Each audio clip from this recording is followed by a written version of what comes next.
Madhampatti Rangaraj and Joy கிறிசல்டாவோட issue உங்களை பலருக்கும் தெரிஞ்சிருக்க வாய்ப்பு இருக்கு.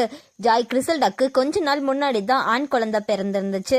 அந்த டைம் மாதம்பட்டி ரங்கராஜ் மகளிர் ஆணையத்துல வச்சு அது என்னோட குழந்தை தான், டிஎன்ஏ டெஸ்ட் எல்லாம் எடுக்க வேண்டாம் அப்படின்னு சொன்னதா பல செய்திகள் வெளியாயிருந்துச்சு.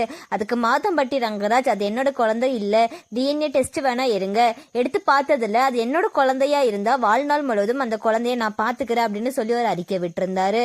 அண்ட் அது மட்டும் இல்லாம அவரோட முதல் மனைவி ஸ்ருதி ரங்கராஜ் ஜாய் கிறிசல்டா காசுக்காக தான் இதெல்லாமே பண்றாங்க அப்படின்னு சொல்லி நிறைய ப்ரூஃப் எல்லாம் வெளியிட்டு இருந்தாங்க. இப்போ ஜாய் கிறிசல்டா அவங்க இன்ஸ்டாகிராம்ல இப்ப மாதம்பட்டி ரங்கராஜை தாக்கி பேசியிருக்காங்க. அதுல அவங்க என்ன சொல்லியிருக்காங்களாம், ப்ளீஸ் வந்து டிஎன்ஏ டெஸ்ட் எடுங்க, டிஎன்ஏ ஸ்டேட்மெண்ட் விட்டாரு, இப்ப 15 நாளா எங்க தலைமறைவா இருக்காரு, உங்களுக்கு உண்மையும் கட்சும் இருந்தா வந்து டிஎன்ஏ டெஸ்ட் எடுங்க ஹஸ்பண்ட் மாதம்பட்டி ரங்கராஜ், பொண்ணுங்களை சாதாரணமா மட்டும் எண்ணாதீங்க அப்படின்னு சொல்லி ஷேர் பண்ணியிருக்காங்க. இதை பார்த்த நிறைய பேரு மாதம்பட்டி ரங்கராஜ் தான் டிஎன்ஏ டெஸ்ட் எடுக்கணும்னு சொல்லி அறிக்கை விட்டாரு. ஆனா டிஎன்ஏ டெஸ்ட் எடுக்கிறதுக்கு ஒரு ஸ்டெப்பு கூடி முன்வைக்க கிடையாது அப்படின்னு சொல்லி இப்ப பலராலும் விமர்சிக்கப்பட்டு வருது.